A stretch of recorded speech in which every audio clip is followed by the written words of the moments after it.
జమ్మూ కాశ్మీర్లో భద్రతా బలగాలు ఉగ్రవాదులకు మధ్య భీకర ఎన్కౌంటర్ చోటు చేసుకుంది.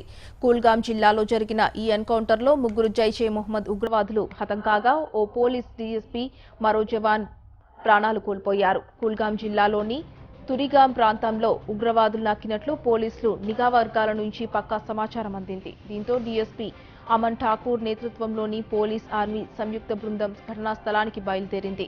అయితే తురిగాం ఈ బృందం సమీపించగానే ఉగ్రవాదులు వీరిపై బుల్లెట్ల వర్షం కురిపించారు. ఈ ఘటనలో డీఎస్పీ అమన్ ఠాకూర్ మెడభాగంలో బుల్లెట్ దూసుకుపోయింది.